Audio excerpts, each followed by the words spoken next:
અને હવે જુઓ કુમાર વિશ્વાસ સાથે વિશેષ મુલાકાત.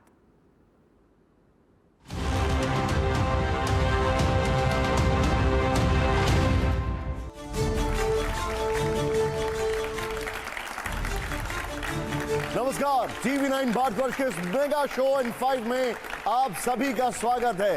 आज स्टूडियो में सिर्फ सवाल जवाब नहीं होंगे, हंगामा भी हो सकता है, क्योंकि हमारे आज के मेहमान खुद लिखते हैं कि कलम को खून में खुद को डुबोता हूं तो हंगामा, गिरेबा अपने आंसू में भिगोता हूं तो हंगामा, नहीं मुझ पर भी जो खुद की खबर वो है जमाने पर, मैं हंसता हूं तो हंगामा, मैं रोता हूं तो हंगामा. तो जोरदार आवाज के साथ बताइए कि आज के मेहमान कौन है. ठीक है आपने. कवियों की दुनिया में जिनका बहुत बड़ा नाम है, आंदोलन का कलाम है, सियासत पर फिलहाल अल्प विराम है, ना दक्षिण है ना वाम है, जिनके अपने शाम हैं, जिनके अपने राम हैं. जोरदार तालियों के साथ स्वागत करिए देश के सबसे लोकप्रिय कवियों में से एक, जिनकी हस्ती है खास. TV9 के स्टूडियो में 5 संपादकों का सामना करने आ रहे हैं, डॉक्टर कुमार विश्वास. तालियां. के साथ रहो तो सबसे बेहतर, मौन रहो आभारी है, सत्ता की कविता से केवल इतनी रिश्तेदारी है, सारी दुविधा प्रतिशत पर है, सच कितना बोला जाए, गूंगे सिखा रहे हैं हमको मुंह कितना खोला जाए. डॉक्टर साहब हिंदी के प्रोफेसर, श्रृंगार रस के कवि, आंदोलनकारी, राजनेता, अब राम कथा. 2 तस्वीरें होंगी, आपको एक पिक करनी होगी और मैं चाहूंगा कि हर जवाब पे जोरदार तालियां हो. तो आप लोग तैयार हैं रैपिड फायर के लिए? दिखाइए जरा, प्ले करिए. बेहतर नेता कौन, राहुल गांधी या अरविंद केजरीवाल? इसमें से बेहतर हटाओ.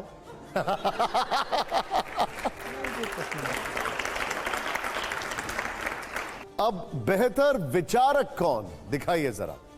महात्मा गांधी जी या डॉक्टर हेडगेवार जी? दोनों का विचार बेहतर है. मैं दोनों से सहमत हूं, उनसे भी सहमत हूं, इनसे भी सहमत हूं. और एक ध्यान से देखो तो दोनों भी एक दूसरे से सहमत हैं. और वो प्रश्न क्या है पता है, किस शब्द पर सहमत हैं? वो है राष्ट्र. बापू के लिए भी और डॉक्टर साहब के लिए. अगला सवाल जो है उसका जवाब वैसे आप दे चुके, लेकिन फिर भी प्ले ऑन करिए जरा इसको. यहां पर अगला सवाल कुमार विश्वास जी के लिए, पहले क्या, गीता या संविधान? संविधान. संविधान. तालियां जोरदार. अब 3 तस्वीरें आएंगी, दिखाइए जरा, प्ले ऑन करिए. बेहतर मुख्यमंत्री कौन, योगी आदित्यनाथ जी, अशोक गहलोत जी या भगवंत मान जी? तीनों बहुत अच्छे हैं. भगवंत तो मेरा छोटा भाई है, वो तो बहुत बढ़िया है. एक बताइए आप. देखिए, भगवंत को मैं पार्टी ज्वाइन कराई मैंने, और बहुत ही बेहतर इंसान है, अच्छे मनुष्य हैं भगवंत. अशोक गहलोत जी की तारीफ इसलिए है कि भारतीय राजनीति में इतना विनम्र नेता नहीं देखा गया जितने अशोक गहलोत हैं. 3 बार मुख्यमंत्री बनने के बाद भी अद्भुत विनम्रता है. और योगी आदित्यनाथ एक बड़ा बिखरा हुआ अराजक अनुशासनहीन कुनबा, उसके ऊपर डंडा लेके जो आदमी खड़ा होना चाहिए, उसमें ठीक आदमी है. तो तीनों अच्छे हैं, मैं तीनों मुझे पसंद है. ठीक है, अब आइए जरा अगला सवाल, प्ले ऑन करिए. तालियां वैसे नहीं हो रही, मैं देख रहा हूं. बड़ा धरती पुत्र कौन, वाजपेयी जी, मुलायम सिंह यादव जी, इंदिरा गांधी जी या प्रधानमंत्री मोदी जी? ये रैपिड फायर ही बेकार है.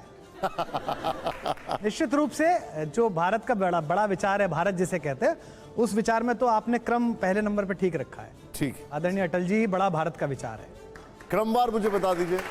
देखिए, अटल जी तो लीग से अलग काम है, एक समावेशी राजनीति जो राहुल जी बोल रहे हैं उसका बड़ा प्रतीक शास्त्र है.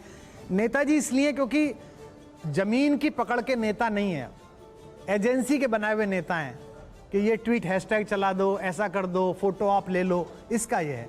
और भारत जब भारत बन रहा था, पहली बार अपने कदमों पे खड़ा होना चाहता था, ऐसे समय जिस दृढ़ता की आवश्यकता थी वो श्रीमती इंदिरा गांधी में थी.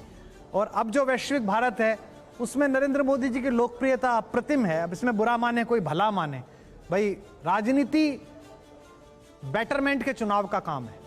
और बड़े फलक पर इस समय जो भारत में नेता दिखाई देते हैं उनमें नरेंद्र मोदी एक सक्षमतम नेता है इस समय, इसीलिए लोगों ने चुनते हैं।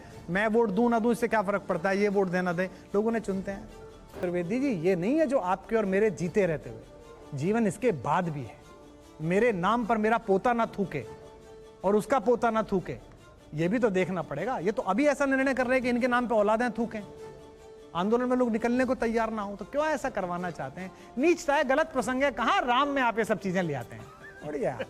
अब मैं आपसे एक आपसे गंभीर सवाल पूछ रहा हूं। एक सेकंड राकेश जी, एक सेकंड, मैं गंभीर सवाल पूछ रहा हूं। ये सवाल जुड़ा है आपके उस बयान से जो आपने पंजाब चुनाव से पहले दिया था और आम आदमी पार्टी के साथ अलगाववादी ताकतों के रिश्ते का गंभीर आरोप लगाया था। मैं आपका वो पहले बयान सुनाऊं या आपको, अब वैसे आपको अब एक भावना है, पंजाबियत एक भावना है पूरी दुनिया में।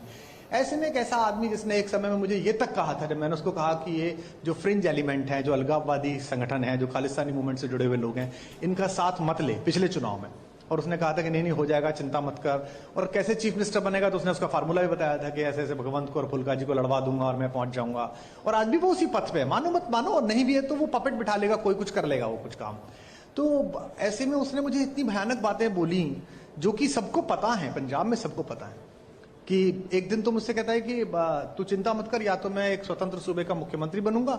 और मैंने कहा ये अलगाववाद 2020 का रेफरेंडम आ रहा है, पूरी दुनिया फंडिंग कर रही है ISI से लेके और बाकी अलगाववादी ग्रुप। तो कहता तो क्या हो गया, तो स्वतंत्र देश का पहला प्रधानमंत्री बनूंगा। आपने बहुत यहां पर बड़ा इसको बताया, लेकिन ये बहुत ही सेंसिटिव स्टेट के बारे में बात हो रही है, बहुत ही ज्यादा चिंताजनक है। थोड़ा इसको इलैबोरेट कर दीजिए आप। भारत के राजकीय दूतावास को अमेरिका में खालिस्तानियों ने आग लगा दी। दूतावास का मतलब समझते हैं आप? दूतावास किसी देश में उस देश की अस्मिता का प्रतीक होता है। वो बिल्डिंग नहीं है, वो भारत है, और उसको आग लगा दी। और हमारा बयान आ रहा है कि नहीं कोई हताहत नहीं हुआ है, कोई नुकसान नहीं हुआ है, एजेंसीज को खबर कर दी गई है। आज से पहले आपने देखा किसी की हिम्मत हुई कि भारतीय दूतावास को आग लगा दे, भारतीय दूतावास पे तिरंगा फाड़ दे? तो मैंने जो कहा वो पिछले 1.5 साल में पल पल इस देश ने भोगा। बहुत सारी बातें बोली थी, इसमें 58 सेकंड का बयान चर्चित हो गया। जो बोला था अगर वो गलत सिद्ध हो जाता तो मैं अपराधी कहलाता कि मैंने राजनीतिक बयान दे दिया। वो तो रोज ही सही सिद्ध हो रहा है। कितने समय बाद पंजाब में ये हुआ कि रॉकेट लॉन्चर से थाना उड़ा दिया। हिम्मत थी किसी की इस देश में? कभी आप बीजेपी की तरफ दिखते हैं, कभी कांग्रेस की तरफ, तो कभी वामपंथ की आवाज में आवाज मिलाते हैं। आप किस तरफ हैं? दरअसल क्या है कि मैं अपनी बात कह देता हूं। उनमें से जिसको आज का जो इंटरव्यू है इसे देखना, दोनों इस्तेमाल करेंगे। वो भी इस्तेमाल करेंगे, ये भी इस्तेमाल करेंगे। आप तो करोगे ही। तो हमारी कविता बीजेपी के हैंडल से भी हुई है। काशी में बोलते समय प्रधानमंत्री ने भी उसकी पंक्ति पढ़ दी है, कंकर कंकर मेरा शंकर, मैं लहर लहर अविनाशी हूं, मैं काशी हूं। हमारी कविता आदरणीय प्रियंका गांधी जी ने किसान आंदोलन में भी ट्वीट कर दी, जो धान की कीमत दे न सका वो जान की कीमत क्या जाने, भगवान का सौदा करता है इंसान की कीमत क्या जाने, ये भी कर दी। इन दोनों ने कविता का प्रयोग किया और जो हमने पार्टी बनाई थी उसने कवि का प्रयोग किया। Thank you sir.